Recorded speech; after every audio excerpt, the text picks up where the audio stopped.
All right, it looks like we are live here on YouTube. It's very interesting doing these lives. It always tells you that you're going live in in one place first before you're actually can see the live on the other. So the delay, you're always not quite sure which it is. But let's go ahead and get into it. So just need to silence that there so we don't have the echo. Um, oh, self-sabotage, right? It's a thing and it's a human thing, right? We all deal with it. So the one I'm going to be talking about today, actually, part of it is the avoider saboteur. If you can relate to anything in this, go ahead and comment in the comment section and we can continue the conversation there. Every saboteur has some pluses and some minuses. So today we're just going to do part one. We're going to talk a little bit about the positive side of the avoider saboteur and the minus. But before we get into it, my name is Valerie Pugsley. I am a possibility mindset coach and a mental fitness coach as well. So the thing that I'm going to be sharing with you today is part of the mental fitness framework that I use and something that developed by Shirzad Shamin. And there's these saboteurs. So my main saboteur, my number one, is the avoider saboteur. And so I thought I would share some of that with you today and see if that is one that you can relate to.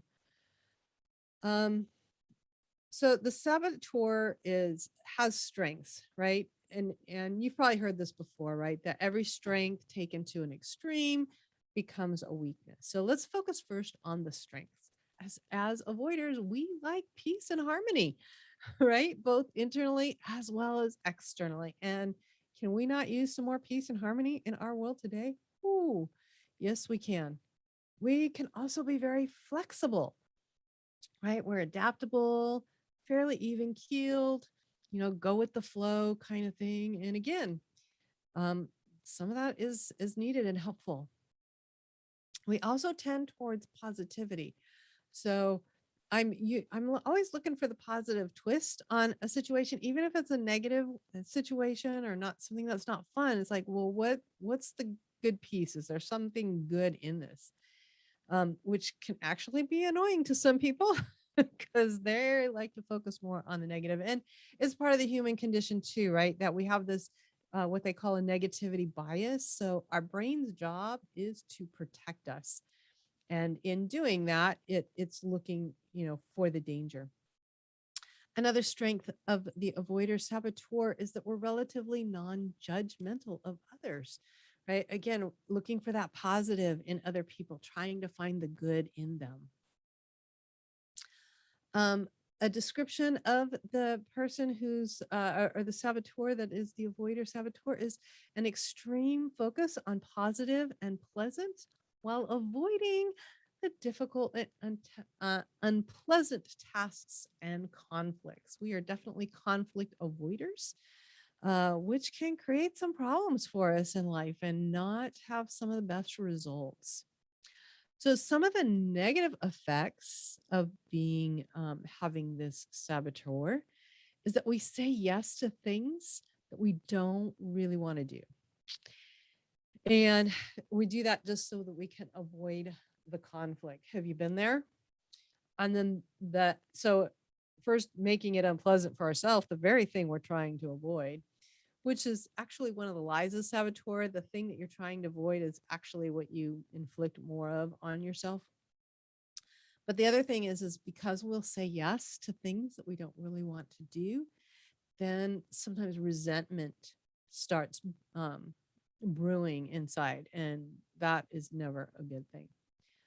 We will downplay the importance of real problems. So there can be some real issues like the houses. Or have you ever seen that meme, right? The cartoon dog, and he's sitting at the table and the flames are everywhere going and going. And it's like, no problems. It's all going to work out. I don't remember the actual words. I just remember that picture, right? But that's the thing, right? There can be some really dangerous stuff happening around us and we are not seeing it because we're just looking at that positive. Or the other thing is we'll deflect and try and put things on others, right? Deflect to others, not take the ownership of things. We have difficulty saying no. And in that, even creating boundaries, right? Not creating healthy boundaries around ourselves because we don't want to say no. We'll tend to be passive aggressive rather than being direct and straightforward. This is an area that I've actually grown a lot in the past several years, but especially the past 6 to 8 months using this framework, is just being able to be more direct, right? And not kind of dancing around.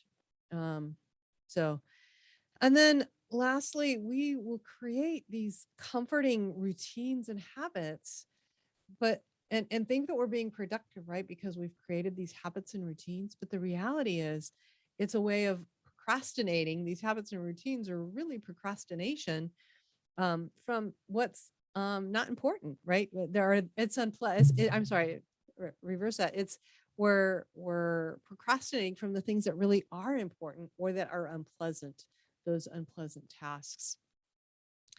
And if you're resonating with this, the first thing I want to say is give yourself grace, right? I always talk about grace and curiosity. This is the human condition, right? Our brain is doing um, either what it's designed to do or what has happened as a result of the fall, and that is to protect us from what seems dangerous.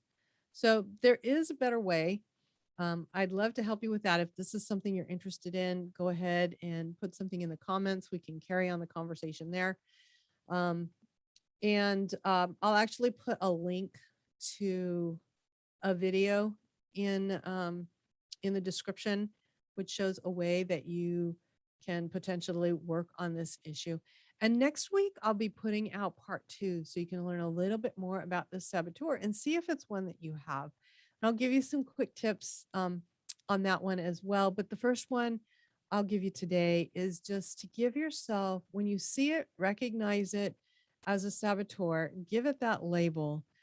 And I talk about automations a lot in coaching, right? Our brain automates things that it's learned over and over again. So this is basically an automation that you have working in you. So give yourself grace that it's an automation, recognize it as that, and that now you can start taking the intention to change it. So we'll talk about more of that next week on how to change that. And again, if this is something you're interested in, give it a little bit, but there'll be a link in the description as a way you can investigate this some more. So be kind to yourself, be kind to others as you move forward. If you found this valuable, then go ahead and subscribe and send up, do those notifications so that you don't miss new videos coming out. And I will see you next week, if not sooner. Bye for now.